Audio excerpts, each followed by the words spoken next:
àtùkù dédé àsìkò yìí níbi yòówù kẹtì láǹfààní látún ti máa darapọ̀ mọ́ wa lórí ìkànnì àrólé bàbá 1010 TV2 níbi tá a ti ṣe bẹ́ẹ̀ mọ́ròyìn wá lálàjá ọbalẹ̀ bí nǹkan ṣe lọ káàkiri orígun mẹ́rẹ̀ẹ̀rin àgbáláyé ìbójútẹ̀ fún òwò ọjọ́ àwọn òkú ní fọ́ bẹ́ẹ̀ ètí tẹ̀sí fi ń gbọ́wọ́ etí náà kò ní di láṣẹ lọ́wọ́ Elédùmarè ibi ìròyìn fún ti àsìkò yìí onáàlàyàn fẹ́ Elédùmarè tún ṣe bẹ́ẹ̀ gbálégbèdè tí mo tún mọ́ wá sójú mọ́ màwòrán àti tí ìgbọ̀ ìtẹ́jọ́ olólùfẹ́ mi kókó nóròyìn ọ̀nà làmọ̀ gbéyẹ̀wò ṣáájú ẹ̀kúnrẹ́rẹ́ rẹ̀ báyìí. ẹ̀kọ́ pàtàkì tí mo kọ́ lára Aṣíwájú Bọ́lá Ahmed Tinubu ni pé kì í tẹ́tí sí ẹjọ́ wẹ́wẹ́ àwọn ènìyàn bó bá ti pinnu láti gbé ìgbésẹ̀ kan bí wàhálà ló sọ èyí di mímọ̀. a máa fẹ́gbẹ́ òṣèlú PDP sílẹ̀ bí ẹ bá kọ̀ láti kéde Sunday Ode Okoye gẹ́gẹ́ bí akọ̀wé fẹ́gbẹ́ náà ìsí kan nínú ẹgbẹ́ òṣèlú PDP ní South East ni wọ́n fi ohun náà léde. àjọ jambu làwọn jẹ̀bi lórí bí àwọn akẹ́kọ̀ọ́ ṣe fìdí rẹmi ní rẹpẹtẹ nínú ìdánwò tó tán ṣe lọ yìí ọ̀gá àgbà àjọ náà sì bú sẹ́kún gbaragada níta gbangba. iléeṣẹ́ ọlọ́pàá ìpínlẹ̀ Èkó ti pàṣẹ fífi ASP àti gbogbo àwọn ọlọ́pàá tán jọ ṣe pàtírò sátìmọ́lé látàrí ìbọn AK-47 tó di àwátì lọ́wọ́ wọn. olórí ìlú tó sá lọ nílé nítorí ìkọlù àwọn Fúlàní darandaran ní ìpínlẹ̀ Benue wọ́n ti padà pa báyìí sí Òtúpó. kò dín ní ènìyàn méjì táwọn báńdíìtì tó ti ṣe bẹ́ẹ̀ ṣekú pa ní ìpínlẹ̀ Plateau báyìí nínú ìkọlù tuntun tásẹ̀ṣẹ̀ ṣe ikọ̀ ọmọ ogun ilẹ̀ yìí náà gbéná ìjà wojú àwọn agbésùmọ̀mí ní ìpínlẹ̀ Sokoto wọ́n sì dènà ìkọlù tí kò bá tún ṣe bẹ́ẹ̀ tí ò bá tún wáyé. ìròyìn náà rèé lẹ́kùnrẹ́rẹ́ báyìí. ẹ̀kọ́ pàtàkì tí mo kọ́ lára Aṣíwájú Bọ́lá Ahmed Tinubu ni pé kì í tẹ́tí sí ẹjọ́ wẹ́wẹ́ àwọn ènìyàn bó bá ti pinnu ìgbésẹ̀ kan lọ́kàn àyà rẹ̀ bí wàhálà ló sọ èyí di mímọ̀. olùdámọ̀ràn pàtàkì fààrẹ Bọ́lá Ahmed Tinubu lórí ètò ìròyìn àti ìlanilọ́yẹ̀ Daniel Bwala ló ṣe àlàyé ọ̀rọ̀ ní ẹ̀kúnrẹ́rẹ́ lórí mọ́ọ̀máwòrán ní òní tí ibi tó ti ń ṣe àlàyé wípé nígbà tí òun gba oyè náà lọ́wọ́ ààrẹ Bọ́lá Ahmed Tinubu gẹ́gẹ́ bí olùdámọ̀ràn pàtàkì fún un lórí ètò ìròyìn ó ní oríṣiríṣi ọ̀rọ̀ àtàhesọ èébú ó ní àwọn ènìyàn ó ní wọ́n ń sọ nípa òun tí wọ́n sì ń ṣe bẹ́ẹ̀ sọ ọ̀rọ̀ kùngbákùngbé sí òun ó ní ṣùgbọ́n òun kò fèsì rárá bí tí ń wù kó máa ó ní gbogbo eléyìí òun rí kọ́ lára rẹ̀ Bọ́lá Ahmed Tinubu torí wípé táàrẹ̀ bá ti ṣe bẹ́ẹ̀ pinnu láti gbé ìgbésẹ̀ kan lọ́kàn àyà rẹ̀ kì í jẹ́ kí ẹnikẹ́ni kó tún ṣe bẹ́ẹ̀ darí ọkàn rẹ̀ lọ sí ibi nǹkan míì mọ́ ó ní bó ṣe lè wù kí wọ́n máa pariwo tó bá ti mọ̀ pé ìgbésẹ̀ tó ń fẹ́ gbé ní kì í tẹ́tí sí ariwo àwọn ènìyàn ó ní gan ní òun náà tẹ̀lé lásìkò tó ń ṣe bẹ́ẹ̀ gba lẹ́tà òun lọ́wọ́ ààrẹ Bọ́lá Ahmed Tinubu gẹ́gẹ́ bí olùdámọ̀ràn pàtàkì fún un lórí ètò ìròyìn olóríṣiríṣi ọ̀rọ̀ tí àwọn ènìyàn sọ sí òun kò bá òun ní ìjà fún onílòní wa ń kọ gbogbo wọn náà ti ń ṣe bẹ́ẹ̀ kó ọ̀rọ̀ wọn jẹ ó ní bí ènìyàn bí wọ́n ṣe rí nìyẹn o ẹ jẹ́ ìṣàfihàn fídíò rẹ̀ kó máa jẹ́ kúnrẹ́rẹ́ ìròyìn. People that have genuine reason for the grumbling, the rest are agenda based. And I did what I was advised to do, to maintain silence for close to a year. And it died down. The same people who were very grumbling now, every day they keep praising me. Life is like that. People have reason to express their opinion. And their opinion, you can't just rule it out. Some people, it is not me actually. They use me as a reason to cry about what they feel as disenfranchisement. So I understood all of that. That's why I maintain dignified silence. So many allegations in the social media, I will not react to it because whenever you react, you give it life. I've studied presidents. Aṣíwájú Bọ́lá Tinubu is one man. Nobody around him will control him. And I will give you an example with myself. The people that opposed my appointment, they are unimaginable. If excuses and blackmail were something that Aṣíwájú is easily moved by, Aṣíwájú will not have appointed me. ẹ káàbọ̀ padà a máa fẹ́gbẹ́ òṣèlú PDP sílẹ̀ bí ẹ bá kọ̀ láti kéde Sunday Ode Okoye gẹ́gẹ́ bí akọ̀wé fẹ́gbẹ́ ọ̀hún ìsí kan nínú ẹgbẹ́ òṣèlú PDP ní South East náà fi ohùn náà léde. lásìkò ìpàdé àwọn ẹgbẹ́ òṣèlú PDP ti South East náà ṣe ìkìlọ̀ fún National Executive Committee NEC ní ìpínlẹ̀ Enugu lẹ́nìí ní ọjọ́ 14 oṣù karùn-ún ọdún 2025 tá a wà nínú rẹ̀ yìí, níbi tí ẹni tó jẹ́ alága fún zóònù náà ìyún olóyè Ali Odefa tó ti ṣe bẹ́ẹ̀ fi àtẹ̀jáde ọ̀hún tó ti fi léde síta fún àwọn NEC lórí awuyewuye ọ̀rọ̀ tó ń lọ nípa ẹni tí ó jẹ́ akọ̀wé fún ẹgbẹ́ òṣèlú PDP títí di ìgbà tí àkókò tí ó fi ti ẹnu bodò. Gẹ́gẹ́ bí ó ṣe sọ nínú lẹ́tà náà, ó sọ dímọ̀ wípé wọ́n ti gbé ọ̀rọ̀ náà lọ sí ilé ẹjọ́, níbi tí ilé ẹjọ́ ti ṣe nálẹ̀ wípé ọ̀rọ̀ ọ̀hún láàrin ara wọn ó ló yẹ kó wà, ilé wọn sì ni kí wọ́n lọ túntò fúnra lára wọn. Bẹ́ẹ̀ ló ní àjọ INEC àwọn náà kọ́ ti ọgbọ́n yìí, wọ́n sì gẹ́ fìlà kò kàn wá sí ọ̀rọ̀ náà nírètí àwọn gómìnà nínú ẹgbẹ́ òṣèlú PDP láti ṣe ìpàdé kan nínú oṣù tá a lò sẹ́yìn ní ìpínlẹ̀ Ọ̀yọ́, níbi tí wọ́n ti fi orí oko sọ̀dún wípé kí àwọn ènìyàn tán wá láti South East kí wọ́n ṣe bẹ́ẹ̀ yan ènìyàn tí ò jẹ́ akọ̀wé fún ẹgbẹ́ náà tí àsìkò náà tí ò fi tẹnu bodò, nírètí wọ́n sì fi ohùn náà léde wípé àwọn ti gbìyànjú láti yan ẹni tó jẹ́ Sunday Ude Okoye gẹ́gẹ́ bí akọ̀wé tí yóò parí sáà rẹ̀ gẹ́gẹ́ bí akọ̀wé fún ẹgbẹ́ òṣèlú PDP. wọ́n wá ní tí àwọn àjọ ẹgbẹ́ NEC nínú ẹgbẹ́ òṣèlú PDP náà tábà kọ ti ọ̀gbọ́n yìí sí ọ̀rọ̀ tí àwọn fi léde síta yìí, níṣẹ́ làwọn yóò gùn lé, níṣẹ́ làwọn yóò fi ẹgbẹ́ òṣèlú PDP sílẹ̀ darapọ̀ mọ́ ẹgbẹ́ òṣèlú míì. wọ́n ní ìgbọràn ó sàn ju ẹbọ rúrú lọ, ìfetísílẹ̀ ńkọ́ ó sì sàn ju ọ̀rá àgbò lọ. àti wí tiwa báyìí tẹ́ bá ṣe bẹ́ẹ̀ kọ́ ti ọgbọ́n yìí sí àfẹ́gbẹ́ òṣèlú yìí sílẹ̀ darapọ̀ mẹ́gbẹ́ òṣèlú míì. Because when you see what is going on, you see that he has built upon what he bet on ground, and it's so fantastically beautiful if there's any grammar like that. So on this note, once again, I will appeal, respectfully, I will appeal that I will give him a standing ovation.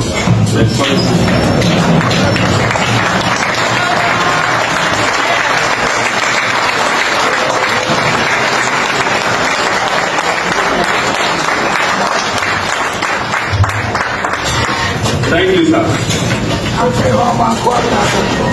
This one is off camera because of the work he is doing in Enugu State.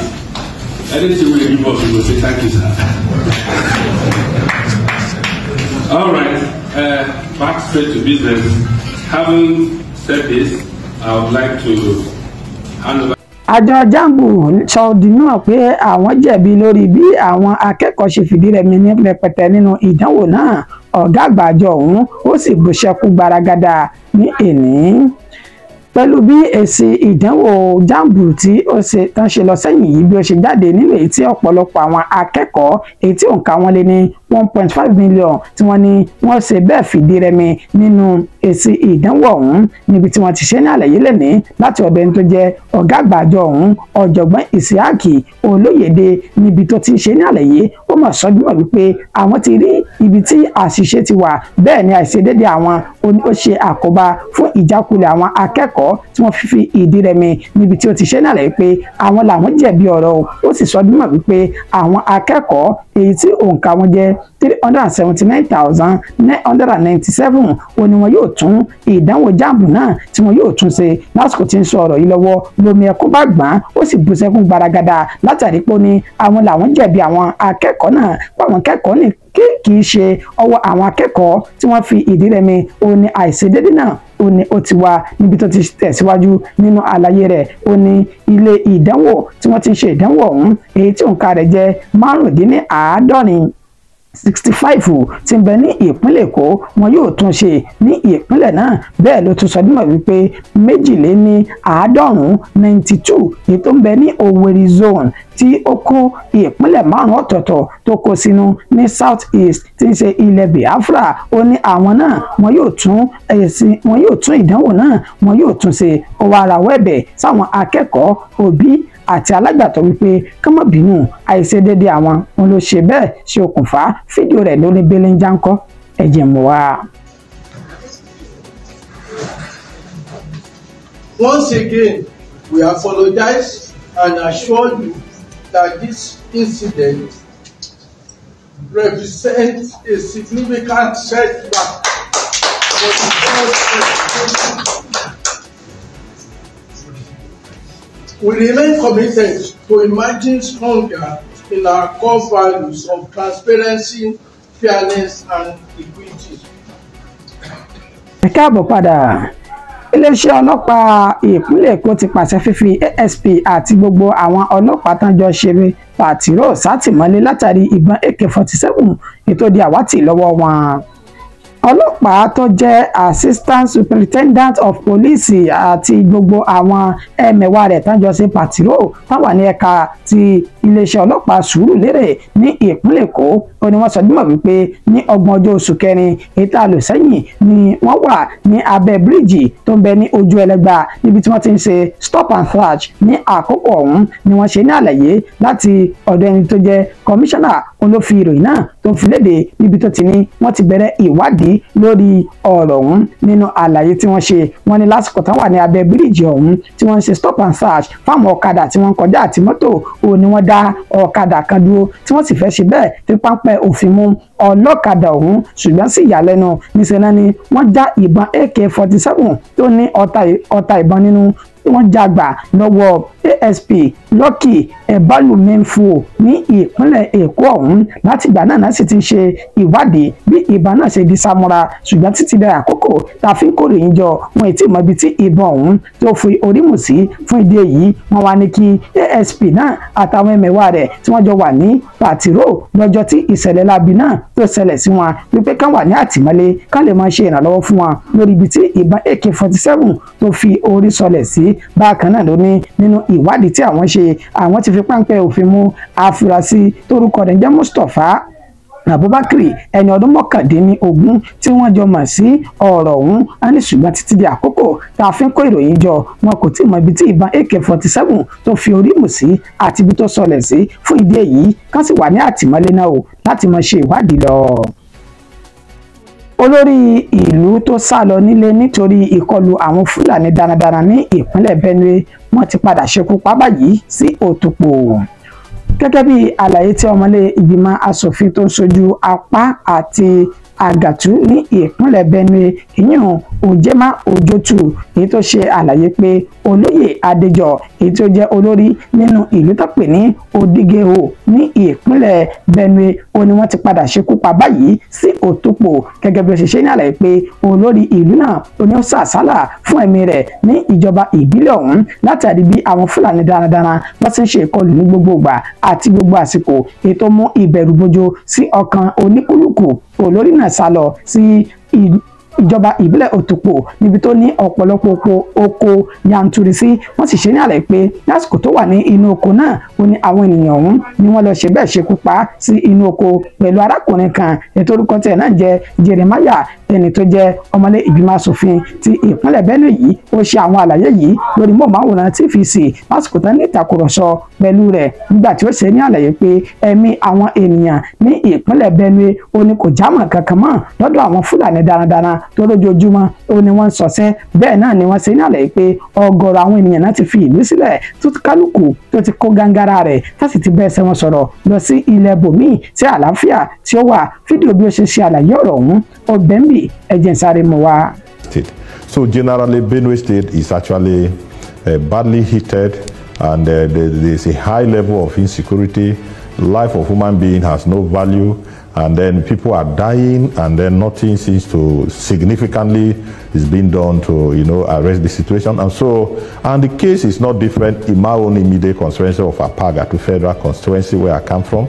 And then I came to this house since the first day I resumed office till this moment. I've moved not less than 5 motions, drawing the attention of government to the issue of suspected herdsmen attack, and this attack will usually be carried out broad daylight. While I was also out there, I got information, very shocking information, of the death of the district head of Odubeho, person of Adejo, Chief Adejo, and Comrade Jeremiah, from Ugboko. Jeremiah was just buried yesterday, and then Pastor Che, also from Odugbo. And as I speak with you now, if you go to Jantele Ward, particularly a village called Akpete, the people, the herdsmen attack them and then and render them homeless. And as I speak with you, the chief that died from Odugbeho, he ran away from Odugbeho to Tukpo local government for safety. And then right there he went to farm, got a piece of land there, was farming, and he was killed right in the farm with Mr. Jeremiah. Kò dín ní ènìyàn méjì táwọn báńdíìtì tán tó ti ṣe bẹ́ẹ̀ ṣekú pa ní ìpínlẹ̀ Plateau báyìí nínú ìkọlù tuntun èyí tán ṣe ní ìpínlẹ̀ ọ̀hún. Abúlé tán pè ní Danchindom ìjọba ìbílẹ̀ Riyom ní ìpínlẹ̀ Plateau ó ní ìṣẹ̀lẹ̀ láabi náà tó ti wáyé ní alẹ́ àná tí ń ṣe ọjọ́ 13 inú oṣù tá a wà nínú rẹ̀ yìí pẹ̀lú bá ṣe ṣe ní àlẹ́ pé àwọn géńdé ọlọ́run méjì tí wọ́n ń bọ̀ láti abúlé tán pè ní wọ́ọ̀tì ní nǹkan bí dédé aago 10 alẹ́ ó kù ìṣẹ́jú 12 kó lù ó ní ìṣẹ̀lẹ̀ láabi náà ó ní ó ṣẹlẹ̀ arákùnrin tán porúkọ rẹ̀ ní Linus Davo àti Túndé Daylopu ó ní wọ́n ṣe bẹ́ẹ̀ ṣe ikú pa sí ojú òpópónà lásìkò tí wọ́n gbìyànjú láti padà sí ilé wọn níbi tí wọ́n ti ń bọ̀ láti abúlé tó pè ní Iwọ̀tì. Àwọn ọlọ́pàá àti ikọ̀ ọmọ ogun ilẹ̀ yìí wọ́n ti ṣe àbẹ̀wò síbi tí ìṣẹ̀lẹ̀ ohun ti ṣẹlẹ̀ bẹ́ẹ̀ náà ṣe ní àlàyé pé wọ́n ti palẹ̀ òkú àwọn ènìyàn méjèèjì mọ́ lọ sí ilé ìgbókùpamọ́sí bẹ́ẹ̀ náà ṣe ìwádìí lórí àwọn ènìyàn tí wọ́n wu ìwà kò tọ́ ọ̀hún. Ní paríparí ìròyìn tàsìkò yìí, ikọ̀ ọmọ ogun ilẹ̀ yìí náà gbéná ìjà wojú àwọn agbésùmọ̀mí ní ìpínlẹ̀ Sokoto, wọ́n sì dènà ìkọlù tí wọ́n fẹ́ ṣe ní àsìkò náà. Ikọ̀ ọmọ ogun ilẹ̀ yìí lábẹ́ Operation Fasanyaman ó ní wọ́n mà ti ṣe bẹ́ẹ̀ gbá tí wọ́n ti gbéná ìjà wojú àwọn agbésùmọ̀mí ní abúlé tó pè ní Sabren Saki ìjọba ìbílẹ̀ Ìsá ní ìpínlẹ̀ Sokoto. Ìṣẹ̀lẹ̀ tó wáyé ní nǹkan bí aago 11 àná òde yìí tí ń ṣe ọjọ́ 13 nínú oṣù tá a wà nínú rẹ̀ yìí gẹ́gẹ́ bí wọ́n ṣe sọ dímọ̀ wípé àwọn ènìyàn náà tó jẹ́ agbésùmọ̀mí ó ní wọ́n wá oúnjẹ tí wọ́n jẹ káàkiri inú ìlú ọ̀hún látàrí ibi tó ti ń pa wọ́n bọ̀ láti inú igbó tí wọ́n fi ara sisi pẹ̀lú ìbọn ní ọwọ́ wọn. Bí ikọ̀ ọmọ ogun lẹ̀ yìí ṣe rí wọn báyìí ó ní wọ́n ṣínà ìbọn bolẹ̀ bò wọ́n tí agbára ikọ̀ ọmọ ogun lẹ̀ yìí tó sì bo tiwọn mọ́lẹ̀ èyí tó mú wọn kán bá ẹsẹ̀ wọn sọ̀rọ̀ tó ní kúlùkù sì júbẹ̀ ìhòòrò padà sí inú igbó èyí tí wọ́n ní wọ́n ti ń bọ̀ ènìkọ́ ànẹ́kọ́. Ó ní àwọn oníṣẹ́ lábí ọ̀hún náà ti ń ṣọṣẹ́ ní ìpínlẹ̀ Sokoto bẹ́ẹ̀ tí ikọ̀ ọmọ ogun lẹ̀ yìí tá ń gbìyànjú láti wíwọ́ wàhálà àti làásìgbò ikọ̀ àwọn agbésùmọ̀mí káàkiri ilẹ̀ Haúsá náà. Yorùbá ní kì í dùn kó pọ̀ ṣókí òní ọbẹ̀ oge màdèmágẹ̀ filọ̀ sáà ní kọjá ìpín ìpéjú ìròyìn wa kò jù báyìí lọ. Ṣáájú kí n tó máa lọ ẹ jẹ́ n pẹ̀kẹ́lu kókó tá a mẹ́nubà lẹ́ẹ̀kan sí i. Daniel Bwala ló ní òun ti rí ẹ̀kọ́ ńlá kan kọ́ lára ààrẹ Bọ́lá Ahmed Tinubu. Ó ní bí ààrẹ bá ti ṣe bẹ́ẹ̀ fẹ́ gbé ìgbésẹ̀ àbí tó ti pinnu láti ṣe nǹkan kan kì í tẹ́tí sí ẹjọ́ wẹ́wẹ́ àwọn ènìyàn. Ó ní tó ń gán ṣe ní lásìkò tán fi òun náà jẹ́ olùdámọ̀ràn pàtàkì fún ààrẹ lórí ètò ìròyìn. Àná àwọn máa fẹ́ gbé òṣèlú PDP sílẹ̀ bí wọ́n bá kọ̀ láti kéde Sunday Ode Okoye gẹ́gẹ́ bí akọ̀wé fẹ́gbẹ́ òṣèlú ọ̀hún. Ìsìnkan nínú ẹgbẹ́ òṣèlú PDP ní South East náà ṣe àlàyé ọ̀rọ̀ yìí. Àtúmọ̀ pé àjọ JAMB ní àwọn làwọn jẹ̀bi ọ̀rọ̀ lórí bí àwọn akẹ́kọ̀ọ́ ṣe fìdí rẹmi lóní rẹpẹtẹ nínú ìdánwò náà. Wọ́n sì ṣe nálẹ̀ pé wọ́n tún ìdánwò ọ̀hún wọ́n tún ṣe láwọn kan láàrin wọn. Àsọdúnmọ̀ pé iléeṣẹ́ ọlọ́pàá ìpínlẹ̀ Èkó ti pàṣẹ fífi ASP àti gbogbo àwọn ọlọ́pàá tán jọ ṣe pàtírò sátìmọ́lé látàrí ìbọn AK-47 tó di àwátì. Olórí ìlú tó sá lọ fún ẹ̀mí rẹ̀ nítorí ìkọlù àwọn Fúlàní darandaran ní ìpínlẹ̀ Benue náà ti padà ṣekú pa báyìí sí Òtòpò. Àmọ́ apé kò dín ní ènìyàn méjì táwọn báńdíìtì tún ṣe bẹ́ẹ̀ ṣekú pa ní ìpínlẹ̀ Plateau. Ní paríparí ẹ̀, ikọ̀ ọmọ ogun ilẹ̀ yìí náà gbéná ìjà wojú àwọn agbésùmọ̀mí ní ìpínlẹ̀ Sokoto, wọ́n sì dènà ìkọlù tí ó bá tún wáyé lásìkò náà. Títí di òwúrọ̀ ọ̀la tààtù padà máa fún wa ní ìròyìn míì. Ó kọ́ mi ò sì ní yípadà o. Àyànfẹ́ Elédùmarè òun náà lèmi jẹ́, èmi ní mọ̀ wá ẹ̀yin náà ní sì máa bá ó dàárọ̀ o. From Odugbeho to Tukpo local government for safety. And then right there he went to farm, got a piece of land there, was farming, and he was killed right in the farm with Mr. Jeremiah. And as I speak with you, this is rainy season, and very soon our people have to go to farm massively. And I can tell you for free that everybody is afraid of visiting their farm because of the high level of insecurity. If you go to my place, everywhere is, of course, you see cattle and herdsmen moving, and they will sack community and take position. So it's actually very, very alarming, and that is the situation of Upper Agatu Federal Constituency at the moment. As I speak with you, it's not different from other constituency within the senatorial zone, and that is even the case of Benue State at large. And that is the present situation, very alarming and quite worrisome.